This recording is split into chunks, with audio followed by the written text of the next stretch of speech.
Welcome back to the conversation. I'm being joined by Mr. Daniel Buala. We'll be taking a look at President Tinubu's presidency and state of the nation. Thank you so much indeed for your time. Thank you for having me. How's it been? You've been in court. I mean, I saw you the other day at the presidential tribunal. Yeah. How's that going? So far, so good. Everything is going fine. The trial proceedings are going on seamlessly, and we are happy with the way we are adducing our case, and we look forward to the future. Okay, I don't want to get into the meat of the matter because it's for the courts to, for the adumbration and all of the argument to be happening in the courtroom, and when that happens, we might discuss the outcome thereafter. That's right. I mean, President Tinubu's third week. Yeah. What do you make of it?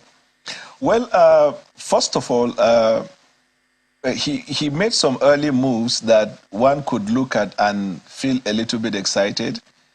To say that his posture suggests that he wants good governance. However, there are so many things that you can puncture from that. For example, some of the acts of number 16, I call him, are not unifying in nature. Let me start with the Democracy Day speech. I saw that a lot of people took out the positives, but they didn't look at some of the deep things in that speech, which of course is a reflection of his official acts since he assumed the seat. How in the world could you talk about democracy and the fight for democracy in Nigeria without mentioning Atiku Abubakar? Tinubu did not, the president did not mention Atiku Abubakar, and that to me is not reflective of the unity posture. What did you expect exactly from him? What could he have said? What were you expecting? He mentioned, because that day was a celebration of the life and the struggles of Abiola. You need to know that the person who stepped down for Abiola in the primaries was Atiku Abubakar. And the struggle continued. So I thought that he should be able to give that extended olive branch. Even Peter Obi, he ought to have mentioned Peter Obi, because Peter Obi, for the first time in the history of Nigeria, represented a move we've never had, the third force. We've never had a third force. There were efforts in the past. And coming at a time when the younger generation said they wanted a new thing, I felt that that was contributory or contributing to democratic ideals. He didn't say anything about the NSAS.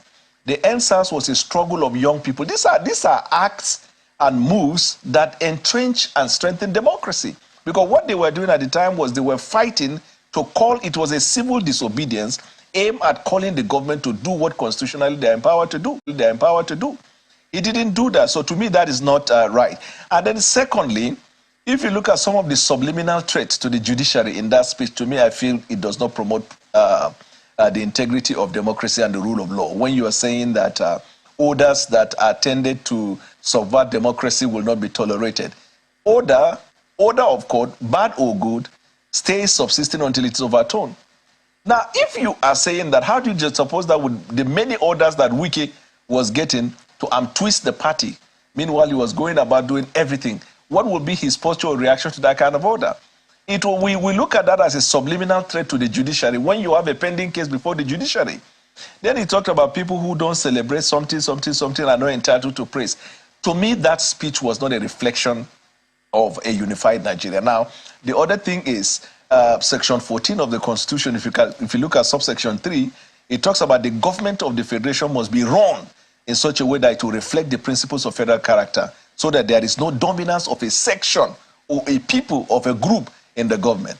It is clear from the party that this is a religiously biased government.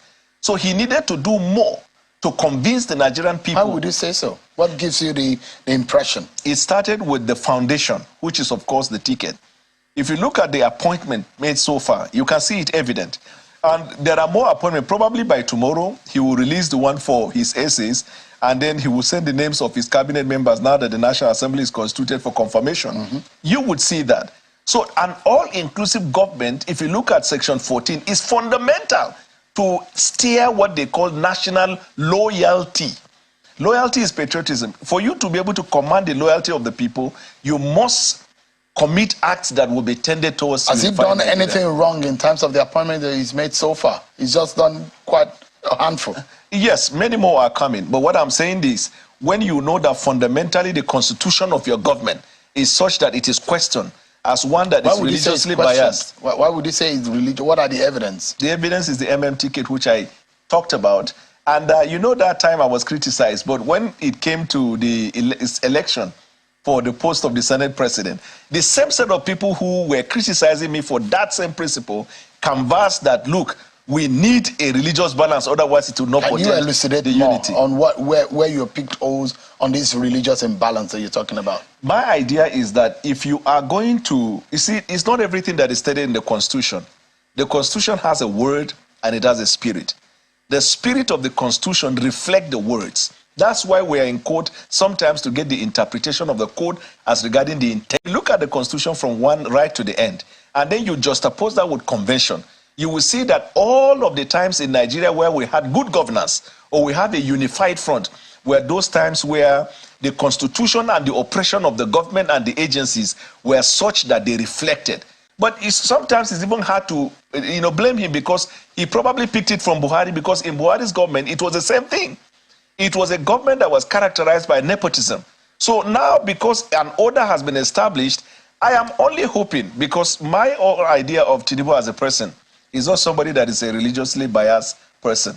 But it doesn't take, he's not the only person that constitutes the government. And that's why there must be a conscious effort on his part to ensure that that is taken care of. Now, look at the fuel subsidy. Of course, all of us agree that fuel subsidy has to go. But we disagree as to the modalities of doing that. Because it's just like taxation. You cannot tax people until you tell them what are the deliverables of the proceeds of the taxes. Now, you came and said subsidy is gone, shook the market, and then plunged the Nigerian people into trouble without providing a broad-based approach to cushioning the effect. It is a transfer from the same party's government to another government. It was legislated. And then I also looked at some of the things that people look at. They say these are sparks of hope and revolution. He is doing a great things. Let me tell you this, Mr. Seun, and by extension, the Nigerian people. In the first 2 weeks of President Buhari's government in 2015, he did things that were considered more incredible than this one. There is a romance period when you come to power where everything goes in your favor. Buhari... That's all we can take on that interesting discourse between Seun Okinbaloye and Daniel Bwala, debating Tinubu's first 3 weeks in office. For those of us getting carried away that Tinubu they finished work so far, rein it in, and a new office bounce. That's according to Bwala, one of the spokespersons of the presidential candidate of the People's Democratic Party, PDP, Al-Arji Atiku Abubakar, during his campaign. Although not a PDP man, so we can still take his comments with a pinch of salt too. But the bottom line, give it time. Besides, you can't appraise anything under 3 weeks. The timing is just too short. After 3 months, or 6, or even a year, then we are talking. That's the news, guys. Thanks for listening. Until next time, bye.